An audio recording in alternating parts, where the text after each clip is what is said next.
Good morning everyone, welcome back to my channel to a new blog. এখন বাজে সকাল 10:35।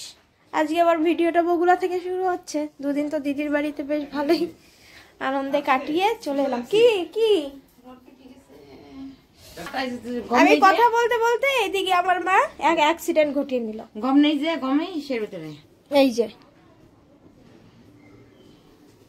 মানে এই যে বাসন রাখা যে ঝুড়িটা, তার যে লোহার রড বেরিয়ে থাকে সেইখানে এই যে ঢুকে তা একটা মলম লাগিয়ে দিলাম। প্রচন্ড যন্ত্রণা করছে। এই যে এইটা হ্যাঁ এই যে এটা ঢুকছে, এই যে এটা মানে হ্যাঁ মানে কি এটা ভাঙে গেছে না কি? না না মানে 3 দিন বাড়িতে ছিল না, আজকে সারাদিন এবার মনে হয় ঘরের পেছনেই থাকবে। কখন শেষ হবে তার কোনো ঠিক নেই। ঝাড়পোছ তো অলরেডি শুরু করে দিয়েছে, কখন শেষ হবে তারও ঠিক নেই। আমার বাবু গেছিল একটু বাজারে, বাবু ওই গম আনাচ্ছিল কিন্তু গম পাইনি। এই যে কি এই হলুদ নিয়ে এসছে। ও এগুলো তারপরে আবার ভাঙাতে হবে না? এগুলি পরিষ্কার করে রোদে দিয়ে তারপরে ভাঙাই আনবো। কোন নেতা নেব? যাই হোক, এখন তো 11:15 বাজতে গেল, ওদিকে ভাত হয়ে গেছে। আমি খেয়ে তবে রেডি হয়ে বেরোবো। বাজে এখন 12:37, রানাঘাটে পৌঁছে গেলাম। বাড়িতে তো পুরো খাওয়া দাওয়া করে টাইম মতো রেডি হচ্ছিলাম। তারপরে ফোনে দেখি যে বগুলায় যেটা 11টা ট্রেন ঢুকে মানে ডাউনে, সেটাই ঢুকছে 1 ঘন্টা পরে বগুলায়। তার মানে আমি যে ট্রেনে আসি সেটা কখন ঢুকবে তার কোনো ঠিক নেই। তা বগুলার মানে 2টো স্টেশন আগে ছিল, তখন আমি রেডি হইনি। এবার তাড়াতাড়ি করে রেডি হলাম, বাবু সাইকেল বের করে দিল। আমি সাইকেল চালিয়ে মানে প্ল্যাটফর্মে এসেছি, প্ল্যাটফর্মের নিচে ওখানে সাইকেল রেখে মানে আমি ট্রেনে উঠে গেছি আর আমার পেছন পেছন আমার বাবু আসছিল। তো বাবু আবার সাইকেলটা নিয়ে বাড়ি গেল। তো এই হচ্ছে ব্যাপার। আজকে মানে ভাগ্যিস ফোনের মধ্যে দেখেছিলাম, তা না হলে এই ট্রেনটা না পেলে আমি হয়তো আজকে ক্লাসেও হয়তো পৌঁছাতাম না। মানে এই অবস্থাটা হলো। আজকে আর 2 দিন দিদির বাড়ি ছিলাম, আজকের থেকে আবার সেই সকালে উঠে সকাল সকাল উঠে সব কাজ টাজ করে তাড়াতাড়ি করে রেডি হয়ে মানে বেরোনোর টা শুরু হলো আজকের থেকে। আবার সেই ব্যস্ত জীবন আমারও, মায়েরও, বাবুরও, সবারই। তো আজকে বেশ ঠান্ডা পড়েছে, আজকে রোদটাও ভালো লাগছে। এখন এই রানাঘাটে দাঁড়িয়েছে, আবার দেখি বনগাঁ ট্রেন ঠিকঠাক কখন দেয় না দেয় না। ট্রেন থাকলে তো স্বাভাবিকভাবেই প্রচুর ভিড় হয়। তো রানাঘাটে নামার সময় প্রচুর ভিড় ছিল। আমি নেমে যাচ্ছিলাম, আমার ব্যাগ আটকে গেছে, ব্যাগ আর আসছিল না। এই টান লেগে এই যে ছিঁড়ে গেল ব্যাগের হ্যান্ডেলটা ছিঁড়ে গেল। তো দেখি ক্লাসে কোনো ব্যবস্থা করা যায় কি না। রানাঘাট থেকে বনগাঁ ট্রেনে উঠলাম আর ট্রেনটা ছিল 1:36-এ।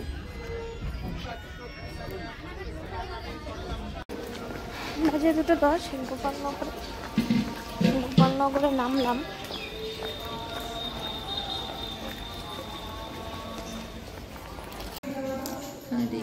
এই বৈশাখী, এই জগতে আছো? ও কাঁথায় চলে গেছে। হ্যাঁ, আজকে ফাঁকিঝুঁকি ক্লাস ক্লাস হলো। ফাঁকিঝুঁকি ক্লাস, হাসির ক্লাস। হাসতে হাসতে আমাদের মন প্রাণ পেট সব ব্যথা হয়ে যাচ্ছে। আজকে ক্লাস কম হয়েছে, হাসাহাসি বেশি হলো। কি হলো ক্লাসে? কিছুই না, আমি ফোন চালাচ্ছিলাম, মেশিন ঠিক করেছি আর তারপরে বাস ফোনই চালাচ্ছি। আর সব অনেক উল্টো পাল্টা গল্প হয়েছে, কথা হয়েছে। আজকে হি হি হি হা হা। আজকে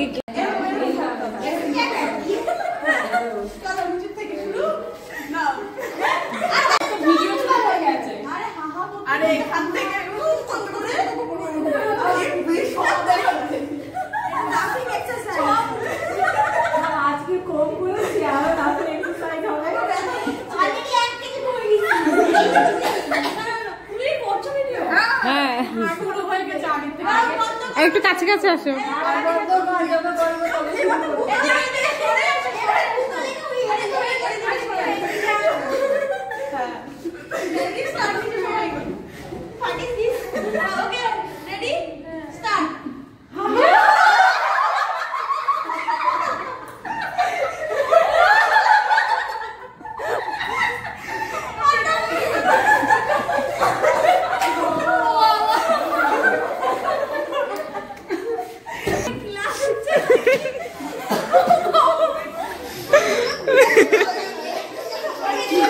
এখন বাজে 6:04। এই যে গোপালনগর স্টেশনে ঢুকছি।